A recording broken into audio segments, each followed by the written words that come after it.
kapala at kamamalakhan. At inaangkin po namin sa iyong pangako na kapag may 2 o 3 taong nagkakatipon sa iyong pangalan, andiyan ka sa aming kalagitnaan. Kaya di kayo aming pinasasalamatan, welcome at inaangkin may gagawin ka sa aming buhay. Diyos, gamitin mo likod mo, mightily, boldly, and powerfully, kasama po ang iyong mga awit. Ito pa kaming samang dalangin sa pangalan ni Jesus.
ng Biblia,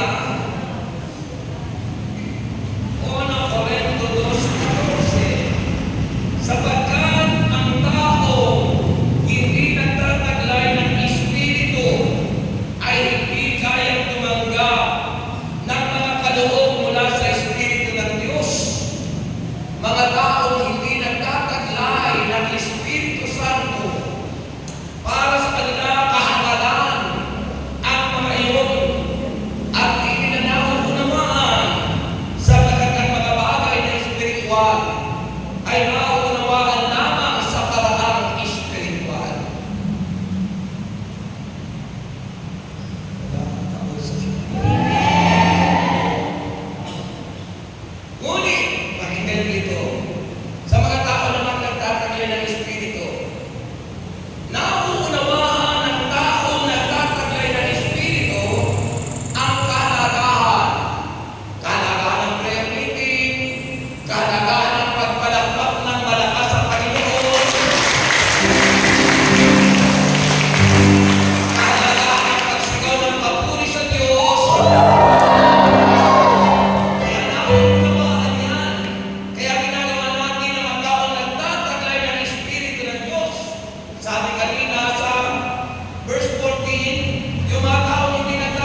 malayo-layo pa, ano?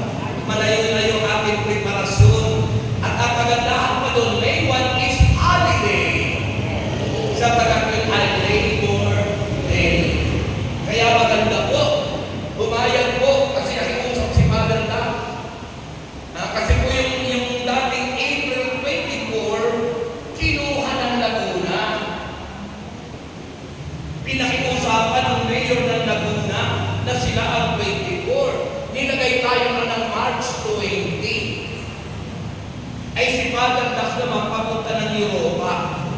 Kaya kung magiging March 20, wala sila, pati obispo. Kaya nakiusap kanina sa meeting namin at pumayag naman si Assistant Servant Leader kong Michael na tayo ngayon na ay May 1 ang pastoral visit. Kasabay na yun ang ating anniversary ng buong Batangas. Kasi ang anniversary dapat natin February. Kung iihiwalay pa natin doble-doble gastos.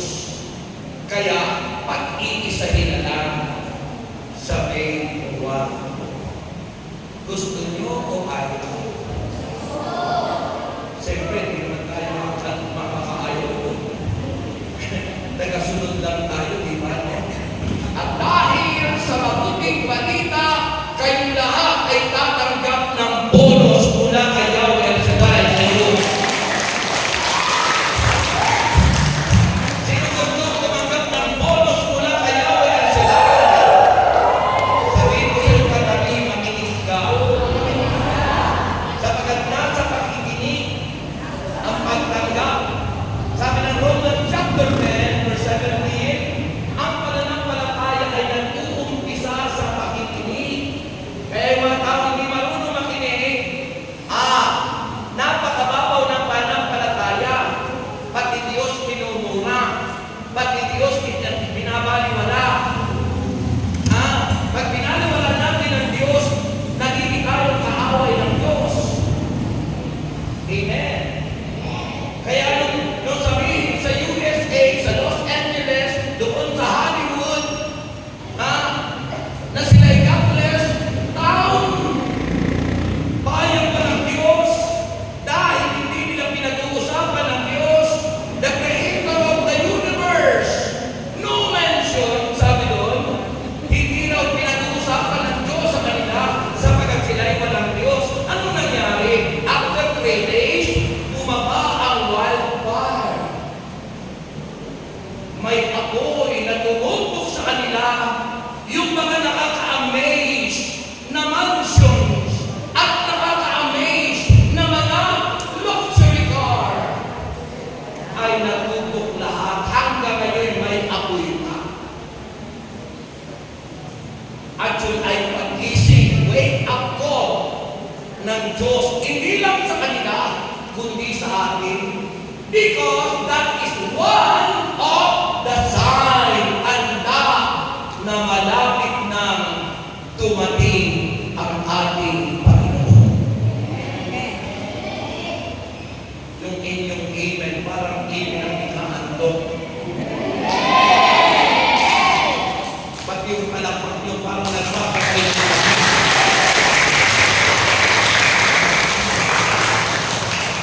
Kaya isipin nyo, no? Sabi ng Mateo 18:20, oy, pakinig. Mateo 18:20. Sulat o Gospel according to St. Matthew, Kabanata 18, talata 20. Ang sabi ng Bible, kapag mayroong dalawa o higit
nagmamahalan pati mga anak ay matatawag mo home.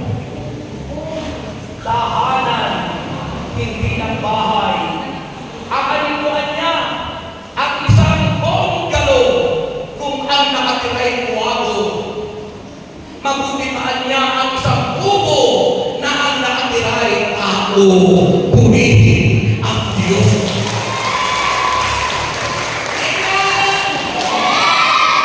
Maganda nga yung bahay nyo, lagi naman kayo nag-aaway. Maganda nga yung bahay nyo, pero lagi nakatrapa ang pintuan, hindi ka man lang magpatuloy sa mga nangangailangan. Ang ganda-ganda ka ng bahay mo, pero ang kuripot mo naman, baka mamaya magyari tulad ng LA, natupok yung mga mansions, natupok yung mga luxury cars. Why? Nakarating ko ako doon, kaya nababanggit ko, ako nag-picture doon sa Hollywood. Ako'y mag-attend ng anniversary ng Amerika, US, ng Amerika, Canada, at Europe na ginanap sa LA Convention Center. At nakaka-amaze na. Pero tingnan nyo, bakit nangyari yun? Bakit nangyari yun? Kapag kinalimutan mo ang may likha sa iyo. Amen? Sabi ng Bible, without Him, John 15 verse 5, without Him, we can do nothing. Kung tayo hiwalay sa puno, wala tayong magagawa. At ang puno tinutukoy ang Diyos si Kristo. Kapag ang tao ay hiwalay sa Diyos, wala kang magagawa. Kahit anong sikap mo, kahit anong gagawin mo, hindi aangat ang buhay mo. Ikamamatay na natin yung ating kalalagayan. Pero sa mga taong pinahahalagahan ang Diyos, darating ang panahon, ano ang sabi ng Panginoon, ang nagpapakumbaba, kanyang tinataas, at ang nagpapakataas, kanyang ipinababa. Ipinabasa. Amen? Because God is faithful. Sabihin niyo faithful. Pag sinabing faithful, galing sa salitang faith, pananampalataya, at sa salitang full. Ibig sabihin ng full, you are filled with the Holy Spirit. Punong-puno ka ng grasya, tulad ni Mama Mary. At galing sa salitang holiness, faithfulness. Faithfulness, galing sa salitang pananampalataya, faith, galing sa salitang faith o fullness of God, at galing sa salitang holiness, yan ang taong nagmamahal kay Yahweh El Shaddai. Ang hina. Ang hina po. Ang hina po.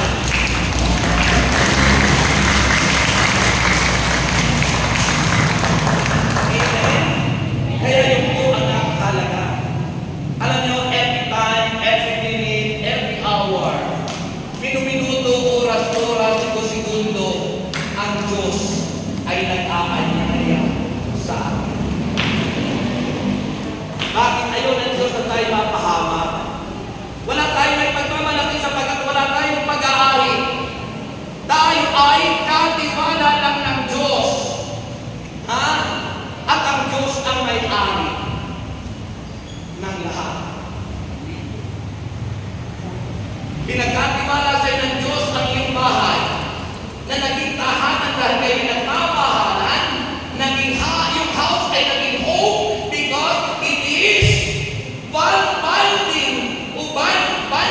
by love. Pag-ibig, because God is love. 1 John 4, verse 7 to 8, God is love. Ang Diyos ay pag-ibig. May kausap po ba ako? Sabi ko sa iyong katabi, ang Diyos ay pag-ibig. Kaya kung hindi ka marunong umibig at magmahal, wala sa iyo ang Diyos. Kung ang iyong pag-ibig ay away, Pagpabahagi, hindi ang Diyos yun. Demonyo yun. Sabi ng John chapter 10, verse 10. Napalitos sa Satanas na tinawag na magnanakaw upang magnakaw, magwasak at pumatay. Ngunit si Kristo'y napalito upang tayo kanyang mga tupa ay magkamit ng buhay, isang buhay na ganap at kasiya-siya. Amen. Kaya ang Diyos po ay laging nag-aanyaya. He is always inviting each and every one of us. The great invitation of God. Lahat tayo inaanyayahan niya. Mateo chapter 11 verse 28. Sabi roon na kanyang paanyaya, "Come to me, all of you who are heavily laden and burdened." And the promise of God, "I will give you rest." Sabi niyo, rest. Laksan niyo. R-E-S-T. Rest, kapahingahan. Hindi po R-E-S. Rest. Pangalan ko yun. Rest. Hindi pinapangako ng Diyos na ako ang ibibigay sa inyo. Ano naman magagawa ko sa inyo? Ha? Ang pangako ng Diyos ay kapahingahan. I will give you rest. Ibigay ko kayo ng kapahingahan. Kapahingahan para saan? Kaluluwa. Sino sa inyo ang may kaluluwa? Ha? May kaluluwa po ba kayo? Di ba may mga tao nagsasabi, wala kang kaluluwa?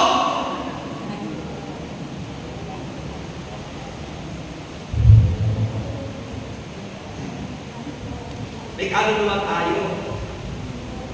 At ang kaluluwa, naroon ang tinatawag na five senses. Ano ang five senses? First, sense of seeing. Yung nakikita mo ang ganda ng lahat ng ginawa at nilikha ng Diyos. Sense of seeing. Sense of smell. Nakakaamoy. Pag-amoy. Sense of tasting. Panlasa. Sense of hearing. And sense of feeling. Nothing more than feeling. Right to forget.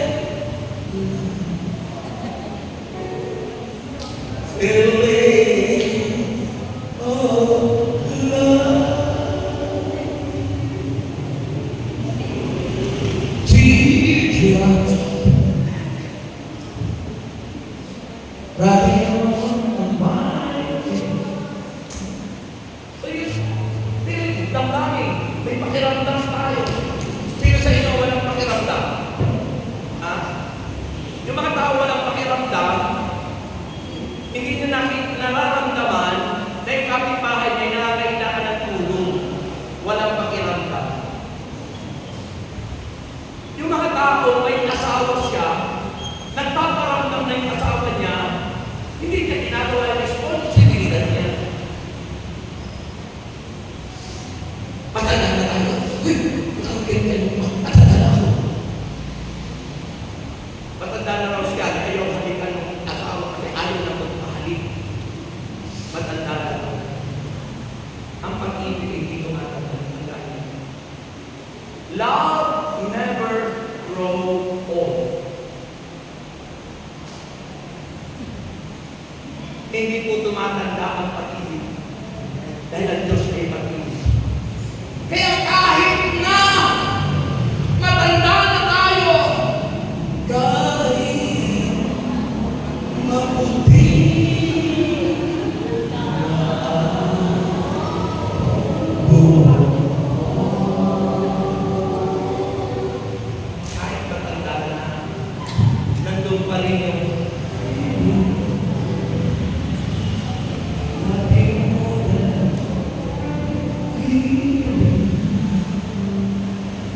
Ano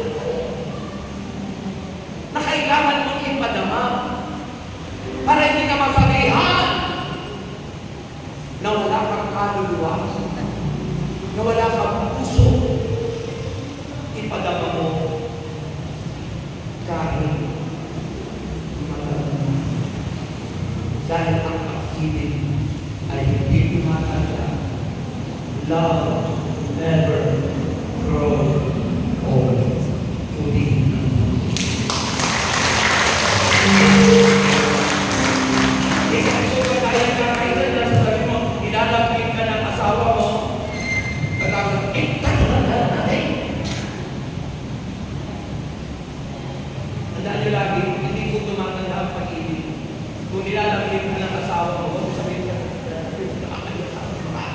Dapat dahil makita mo sa amo nyo na kayo'y nagmamahala, na pinakikita nyo na kayo ay biden o nakatali, nakadapo sa pag-ibig at pagmamahal, kaysa naman makita ng mga apo nyo na kayo'y nagsasabutan at nag-aaway at nagkamaluhan ng mga plato, kaldero, kasigula at mga pagkalupa. Sarap yata na ang pamilya makikita. Ang sweet ni daddy, ang sweet ni mami. Ang masamang makita ng anak mo, yung kayo ng driver mo ang nagiging sweet.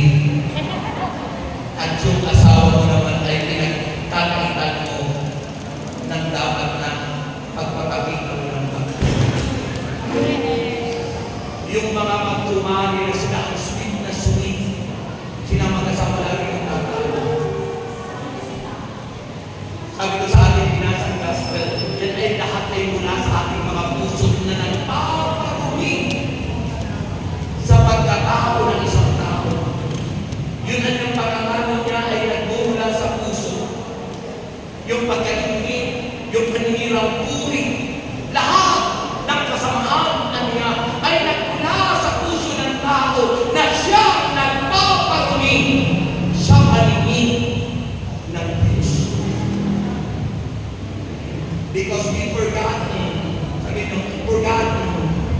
Sabi nyo, forgotten. Nakakalimutan natin yung ating mga responsibilidad. We forgotten our responsibilities.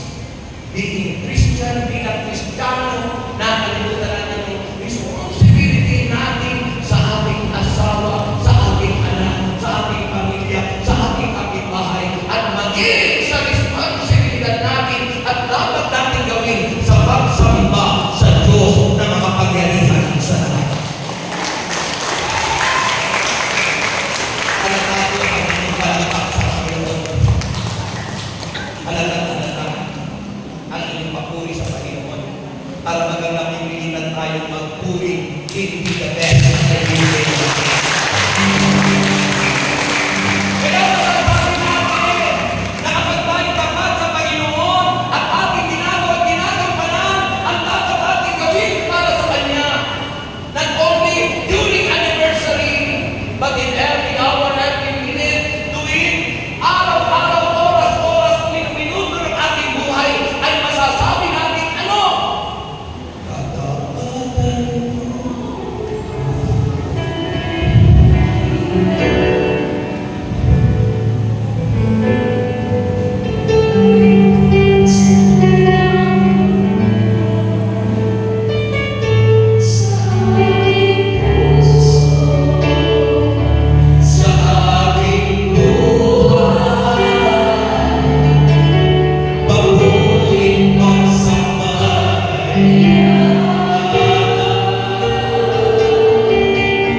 bukas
kasi sa programa niyo ako'y hanggang alas 6. Malulugi kayo kung tatapusin ko.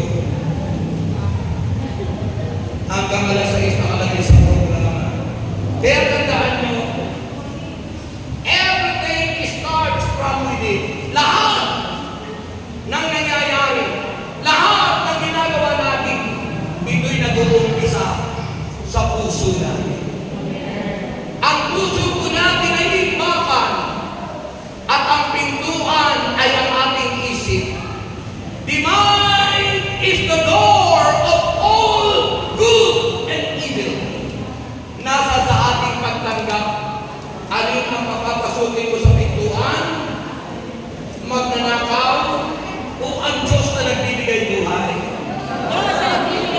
Kaya sabi ng Romans 12, verse 2, mag-iba na tayo at magbago ng isip to change our mind because our mind, ang isipan natin ay pintuan na dapat ang papapasukin natin dito ay ang mabuti. Ang Diyos, yung salita ng Diyos, hindi yung salita ng demonyo. The door of evil and good is our mind. Lahat ng ating ginagawa, lahat ng ating mga pinaplano ay nag-uumpisa sa isip. And it goes through our heart. Ito yung imbakan sa English, ang tawag ng imbakan, reservoir. Dam, tulad ng dam na pinagmumula ng tubig, na pumupunta sa mga bahay, na iimbak, na i-stock ang tubig doon. Sa puso natin, ano ang iniimbak natin? Sama ng loob, galing, puot, hinanakit, tampo, inggit. Mga masasamang espiritu yung nakaimbak sa halip yung mabuting espiritu. Alin ang dapat i-imbak natin? Sabi ng Galatians 5, verse 21 and 22, kailangan i-stock natin sa ating puso ay ang katangian ni Kristo.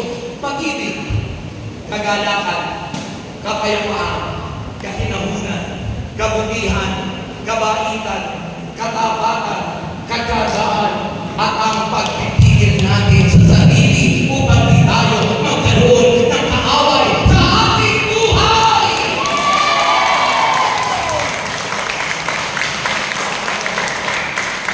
Ang imbak natin sa ating puso is the quality, the traits of our Lord. Pag-ibig, mas danang ginawa mo, binago ang buhay ko ito. Dati ako ay basa ulero ng babae at lagi nasa disco.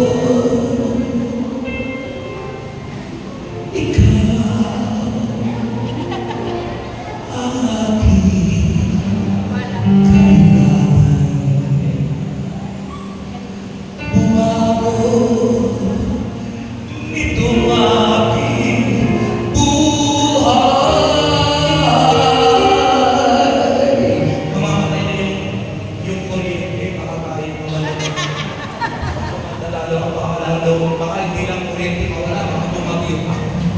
Kaya, upo muna kayo ng konti, sandali na lang.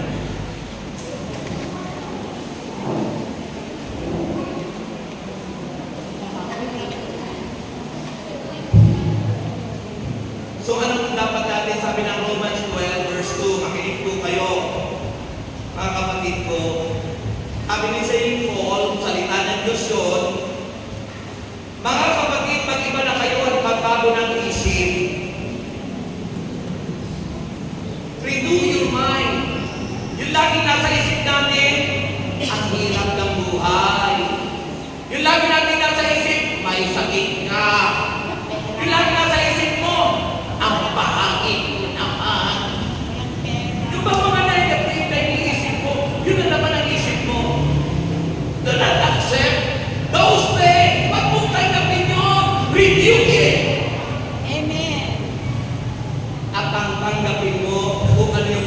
yung tama, yung nais ng Diyos. Ano ang sabi na nais natin tanggapin sa ating puso? Hindi po yung galing po, tinanakita ang puso ng loob, hindi po ano ba? Mga udyok ng Diablo, pagkakano niya, kalimaliman ng mabuhay, kaanayan, pagsabay sa Diyos-Diyosan, pagkukulang, pagkabot, pagkagaling, palinidugo, kasatiman, pagkakabahabahagi, pagkainggit, paglalasin, walang tawas ng pagsasaya. Sabi ng Panginoon, ang ipunin at imbangin natin sa ating puso ay pag-ibig. Sabihin niyo, pag-ibig. Pag-ibig. Pangalawa, kagalakan. Sabihin niyo, kagalakan. Kagalakan. Pag may kagalakan ka sa puso mo, kahit problematic ka, asthmatic at walang atik, masaya ka pa rin. Amen. Dahil ang kagalakan natin hindi sa dami ng pera. Ang kagalakan natin ay ang presensya ng Diyos na nasa ating puso.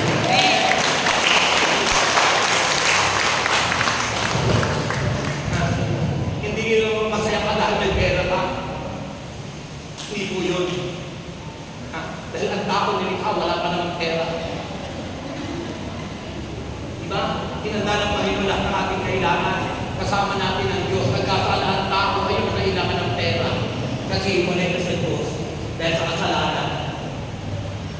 Romans chapter 3 verse 23. Lahat ay nagkasala. Walang sino mang karapat-dapat sa paningin ng Diyos. Hindi tayo nakarating sa panungkulin ng Panginoon. Lahat tayo makasalanan. Walang pwede magsabi sa'yo walang kasalanan. Lahat tayo nagkasala. At sabi ko ron, hindi ng pag-ibig kagalakan, kapayapaan. Yung ba kahit na ang bigat ang problema mo, payapa ka, mahimbing ang tulog mo because God is with you. Ang Diyos ay nasa sa'yo, mahimbing ang tulog mo. Hindi ka napupuyat, hindi ka nag-iisip ng masama. Bakit? Kasama natin ang Diyos.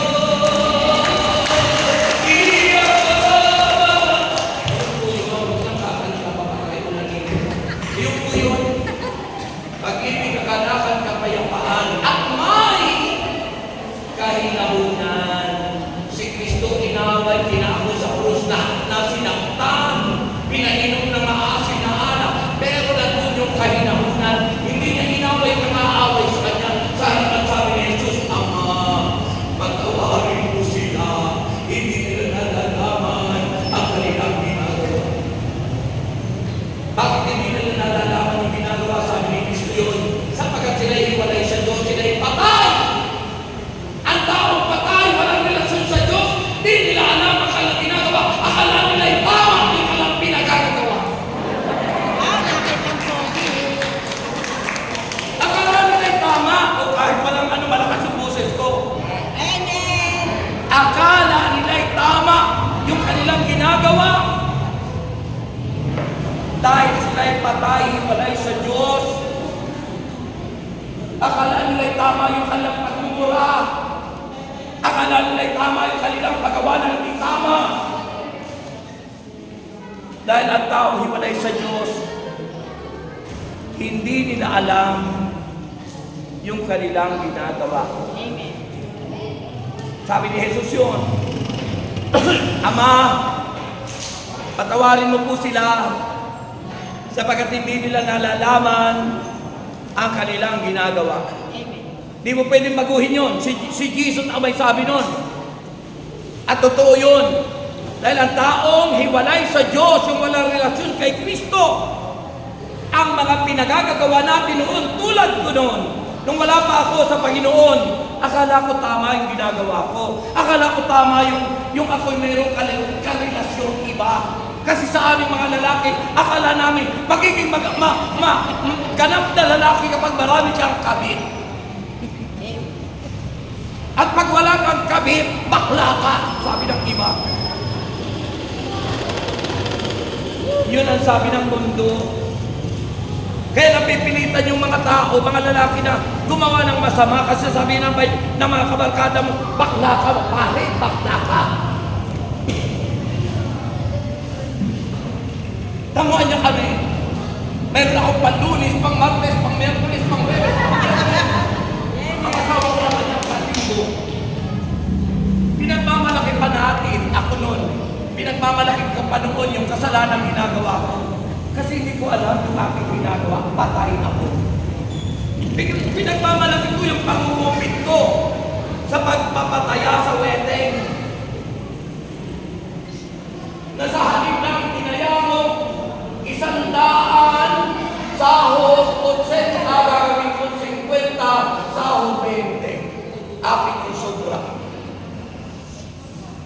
Pandaraya, pinagmamalaki ko pa. Eh di ba ngayon sa panahon ngayon, pinagmamalaki pa nila yung kanilang kayamanan na galing naman sa Kurako. Pinagmamalaki pa nila yung kanilang kayamanan ng mga pinagbibili, ng mga lupain, at mga ano na galing naman sa korupsyon. Di nila alam pag namatay sila. Buti pa si Gloria Romero namatay. 70% ng kanyang crop, ng kanyang asset, ng kanyang ari-arian binigay sa charity at nagpagawa ng isang eskwelahan na nagkakahalaga ng 200 million.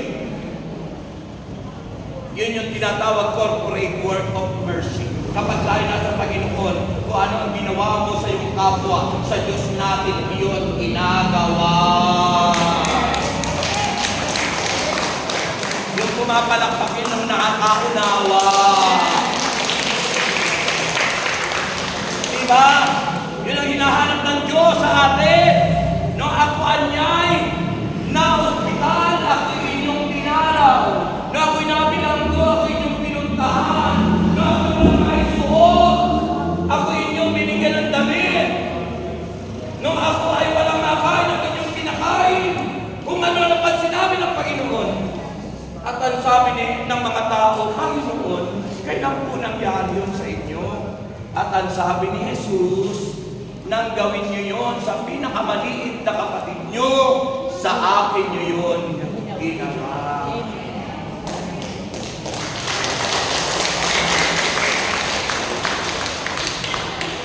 Parang tinatamad na kayong gumanap pa.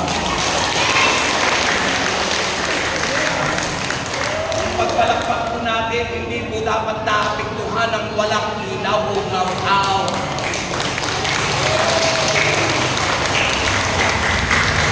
Kahit madilim, may araw o wala, may ilaw sa wala, blackout o brownout, kung ang Diyos ay nasa sa atin, masigla ka, masaya ka, nagpupuri sa Panginoon. Yun po yun ang sabi ng Panginoon. Kaya imbak po natin sa ating puso, pag-ibig, kagalakan, kapayapaan, kahinahunan, kabutihan, yung mabuti. At yung kabutihan, yung iyong katapatan. Yung tapat ka, hindi ka lang nakikitapat.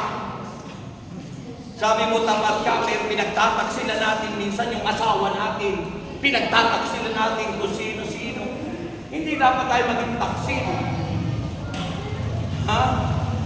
Maging tapat tayo.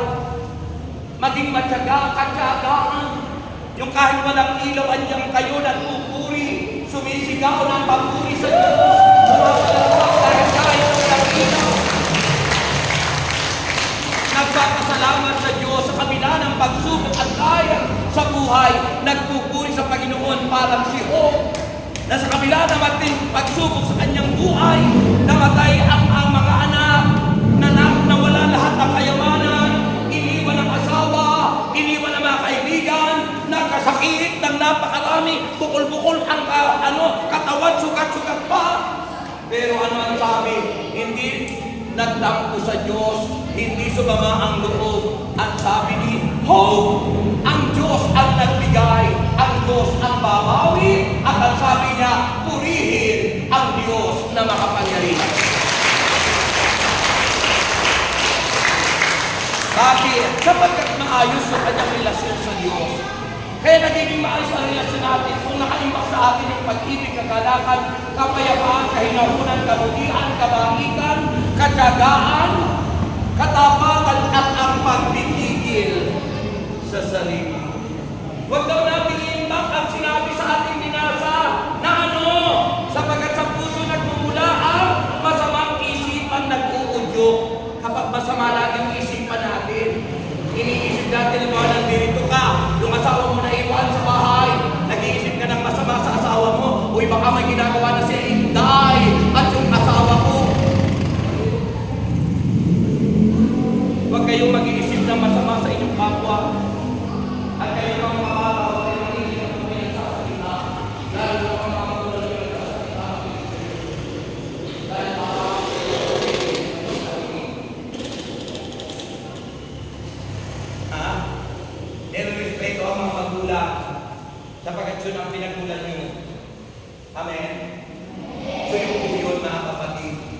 Pag tayo po ay walang respeto sa Diyos at walang respeto sa ating kapwa, pag tayo namatay, sabi ko, ang lahat ng senses na yan, nandun sa kaluluwa natin. Pag ang kaluluwa natin napunta sa impyerno, mararamdaman mo doon ang hapdi, ang hirap ng sakit ng hata. Sapagat ang katawan, wala nang buhay, wala nang kaluluwa, kahit sunugin mo yan, kahit antarin mo yan, wala nang magagawa. Patay na yan, pero yung kaluluwa mo, na mapunta sa impyerno, ramdam mo doon ang sakit, ang hirap. Bakit ang 5 senses natin ay nasa kaluluwa? Kaya pag tayo niligtas at napunta tayo sa impyerno, tulad ng sinabi sa Biblia, si Lazaro namatay, napunta sa langit, ang mayaman na inapi niya, napunta sa impyerno. Nakikiusap pero wala nang chance para bumalik sa lupa. Ang pagsisikap patungong langit ay dito sa lupa. Wala na po tayong magagawa kapag tayo nanduna kung saan tayo dalhin. At tayo makararating lamang doon, depende sa pamumuhay mo dito sa lupa. Kaya, sinasabi ko po sa inyo, ito na yung pinakahuli. Tinatawagan tayo ng Diyos, ni Kristo, para maging malinis yung puso upang tayo'y makarating sa langit. Jesus calls us to purify our heart. Lahat ng gustong mabago ang puso, tumayo ka na at itiglara natin, purify your people, O God.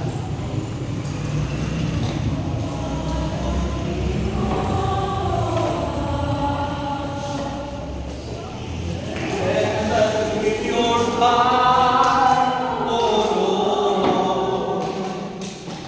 May we walk uprightly in the presence of your love.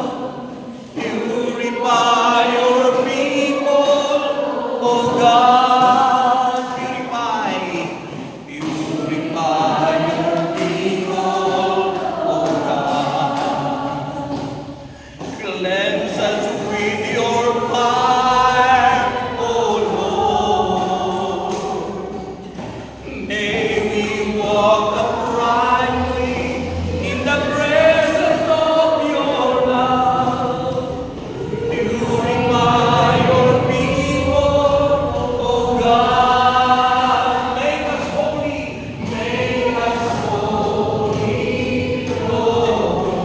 We pray in your likeness, righteous in your way. Let us be a praise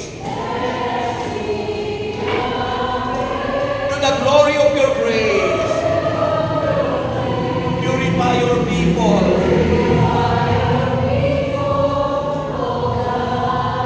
Buhay ko'y baguhin mo'y tuyo. Buhay ko'y baguhin. Puso ko'y linisin mong lubos.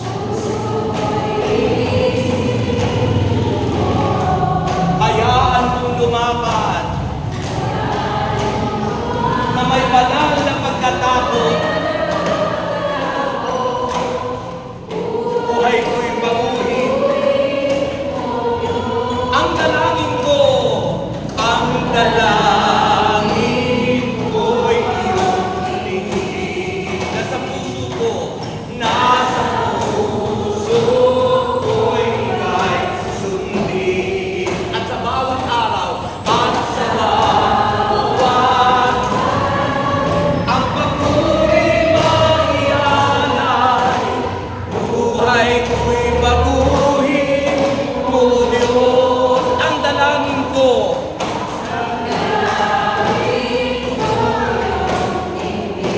nasa puso ko,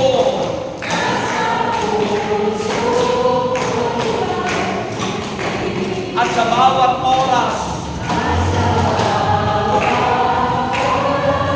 ang papuri maialay. Buhay ko'y baguhin mo, Diyos. Buhay ko'y baguhin.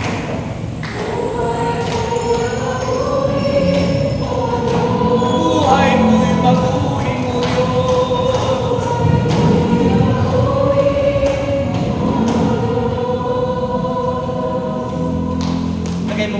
iyong kamay sa iyong puso. Ang English sa puso ay heart. Na kapag hindi pa tayo binago ang puso, ang letter H, ang kahulugan ay hatred, sama ng loob. Letter E ay envy, yung mainggitin tayo. Letter A sa heart is anger, galit. Lagi kang magagalitin. Di ka binago pa ng Diyos doon.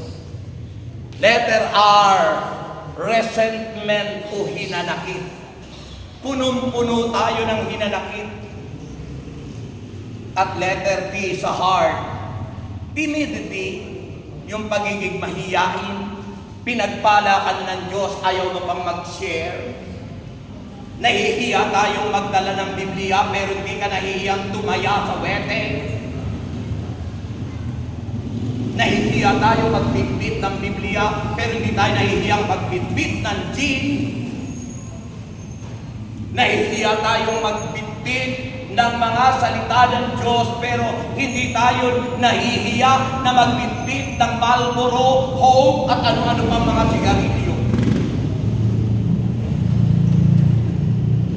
Pag binago po ang puso natin, yung letter H ay dapat po ay nagiging humble tayo, mapagkumbaba.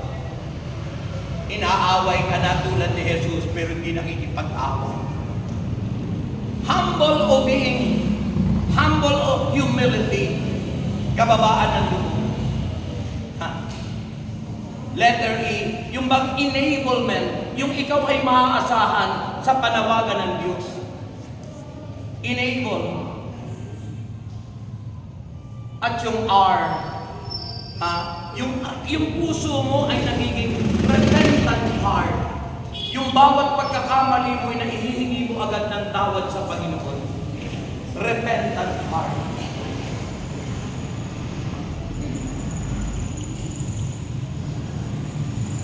Letter A. Nauna yung R. Yung A. Able. Maaasahan ka. You are able and available. Hindi yung lagi kang absent sa gawain. Pang-anniversary lang. Pag sa gawain, wala. Paano kung biglang dumating si Lord? Kawawa tayo. Kaya sabi ng Hebrews chapter 10 verse 25, huwag ka liligtaan ng umalo sa mga. Pag sinabing mga, plural yun. Hindi lang sa banal na isa. Maraming pinag-aanyaya ang Diyos.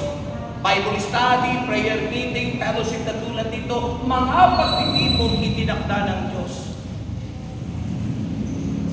So being humble, being enabled, being available, and yung repentant ang heart mo, marunong kang humingi ng tawad sa Diyos, at letter D, makatotohanan, truthful. Truthful heart, namumuhay ka sa katotohanan.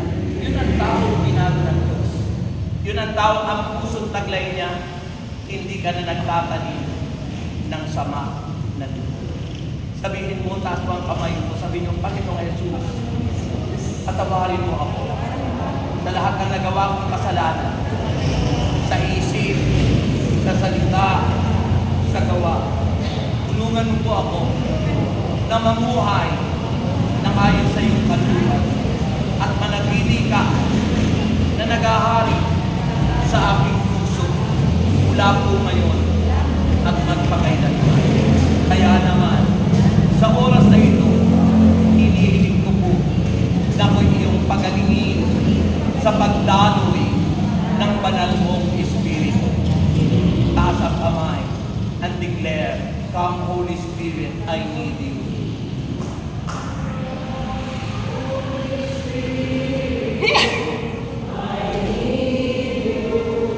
Come, Holy Spirit, I pray.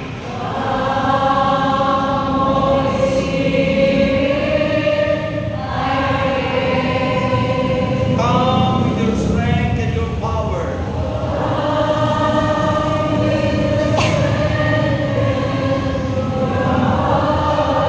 Come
sa aming kalagitnaan.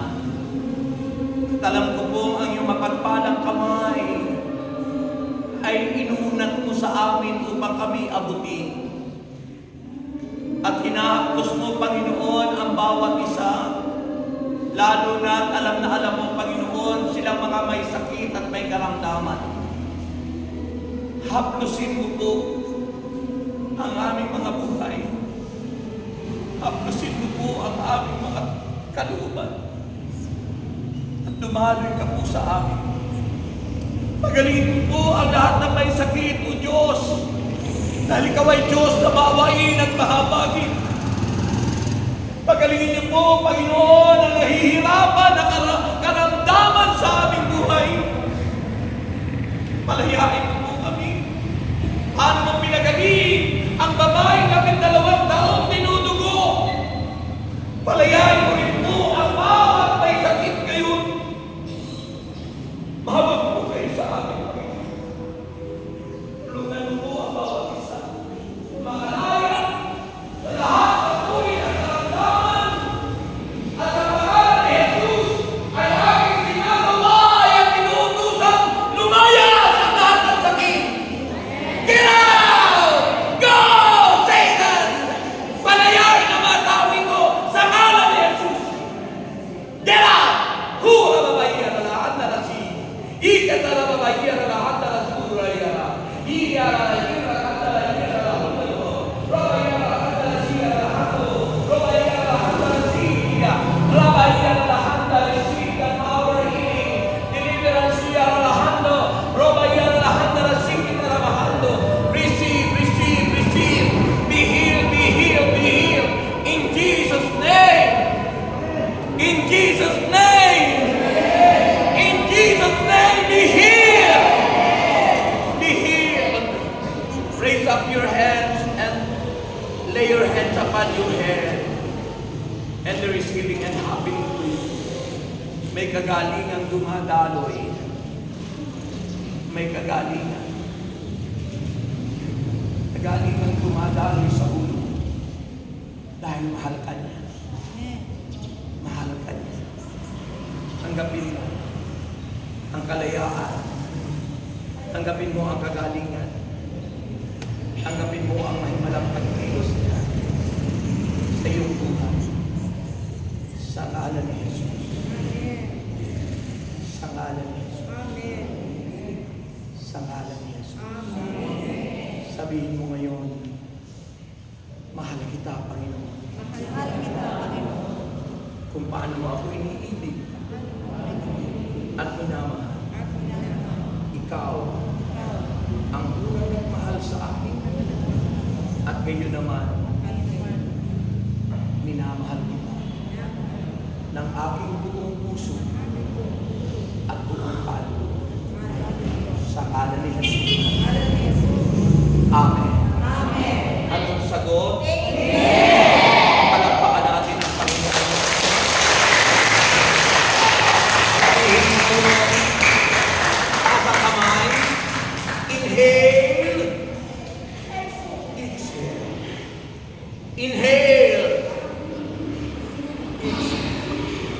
Inhale, exhale. Magaling na kayong lahat. Pagkagising sa umaga, mag-inhale, mag-exhale. At sabihin mo, Lord, I love you. Ahaba ang buhay. So, sabihin mo, I am healed. Magaling na ako. Sabihin mo ngayon, I am strong. Malakas na ako. Sabihin mo ngayon, I am rich. Mayaman na ako. At sabihin mo ngayon, I am victorious. Mananagumpay na ako. Sa ngalan ni Jesus. Ang sagot. That's why sabi ng Bible sa Romans 8, verse 21, if God is for us, who can be against us? We are more than conqueror and no one can defeat God is always With us. Amen? Palakpakan natin ang Panginoon. Itaas ang lahat ng prayer request. Ama namin Diyos, basbasan niyo po ang mga prayer request na ito. Na ito po'y masamyong handog para sa iyo. Patuloy po namin dalangin, Panginoon, na ang lahat ng aming mga kahilingan ay answered prayer. Amen.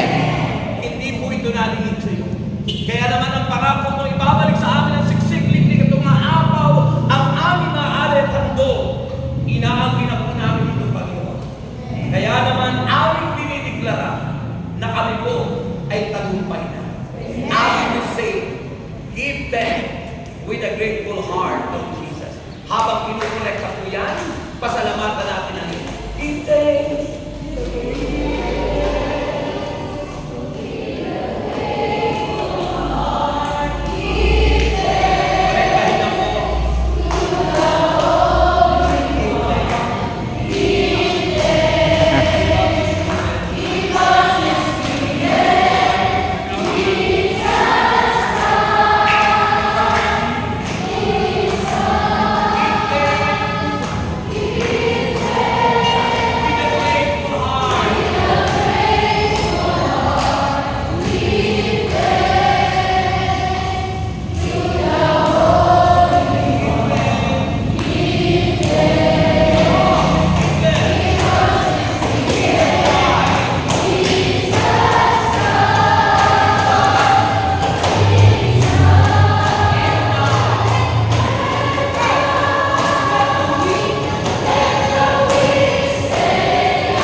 Pascual Bible, alas 8 ng umaga hanggang alas 4 ng hapon. Ang lahat ng core group, kasama ang chapter and prayer group, kasama po kayo sa meeting this coming first Friday for our planning and sa ating pong anniversary at pastoral visit ng servant leader. Saan ang meeting sa first Friday? Sa Bawan,